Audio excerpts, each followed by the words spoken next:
Y equals unicorn. Yeah. Oh, hi. I didn't see you all there. Let me turn this way so you don't see my secret sauce to my next venture here. Hey, my name is Mark Zmarzly. I'm one of the hot test teams. My company is Hip Pocket, and we are here from the United States for the next at least 6 months on a grant to explore doing business here in Australia and to give back to the startup community. Now, Catherine asked me to say a few words because our company, Hip Pocket, was actually founded at a Startup Weekend event in 2012 in Lincoln, Nebraska. So I'm just going to give you a little bit of advice if you're thinking about attending the session this weekend. I'll be there mentoring. So you'll be getting some Cracker Jack advice here from this fucking American. You all like to cuss, which I really like, so I'm just going to go ahead and let that fly. I'm going to give you 4 little bits of advice, and literally I'll even share with you that this is a copy, obviously not the real one. The real one's in the Smithsonian. Copy of my pitch from 2012 that I took to the event that night. So 4 pieces of advice. First is that you don't have to have some huge idea, this burning thing that you've been sitting on for 2 years to bring to Startup Weekend. I sat down at noon on the Friday to just write down some thoughts on things that I might pitch, some things that I knew were problems in my industry, which is financial services. So we design software to help people save money. That's what Hip Pocket does. So I've been in the industry for 7 years. So I sat down that day to write down some ideas and then pitched one. And this is literally my pitch here. So my name is Mark. I have over 7 years experience in the consumer banking industry. And the problems I consistently see are that most people don't get good information to make quick decisions on things like their mortgage, auto loans, etc. They don't have the time or the access to good tools. As a result, a lot of wasted money and worry. So my solution is an app or website, pretty non-committal there, Mark, that aggregates anonymous financial data and allows you to see how you compare with your peers and then what to do to save money. So very passionate about this space. I need a web developer, design person. Don't forget to ask what you need to help join me. I'm calling the project, and I called it Social Checks and Balances, which is a shitty name.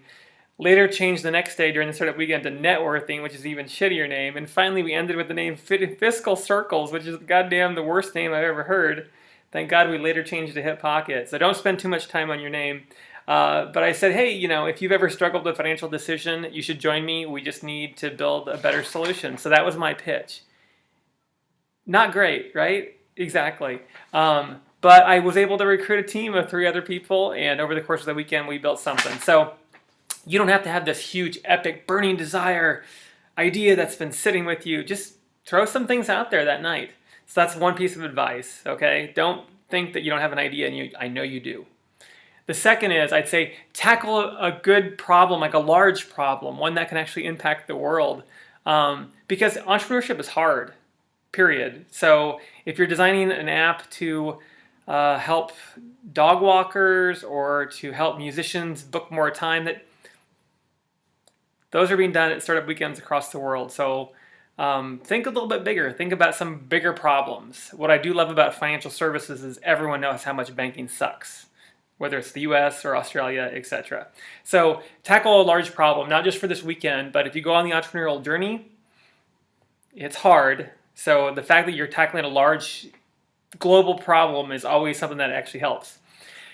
Third piece of advice, during Startup Weekend, actually sell something.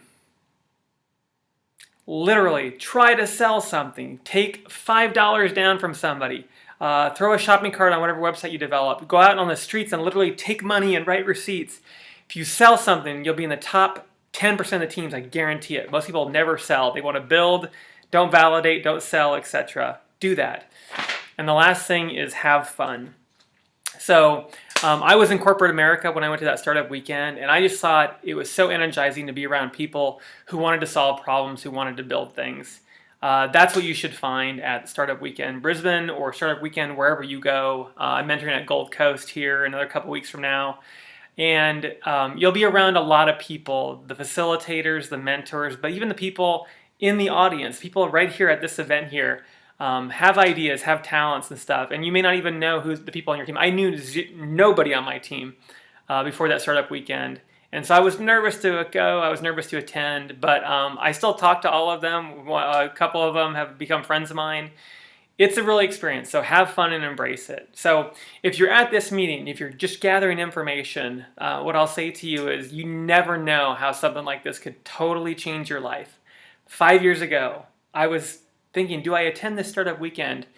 And 5 years later, we've got a company, 3 products in the market, we've got revenue, we've raised angel seed round. Now we've got a grant from Australia, we've gotten grants from our state government. We presented at South by Southwest. I traveled all over the US and Ireland last year for a pitch competition. Now we're here in Australia. So I wouldn't have had all that opportunity had I not been blessed to just jump on in and attend a startup weekend. And you have potentially that same chance right now to change your life. All it takes is a weekend, so do it, please, and I'll see you there. Thanks.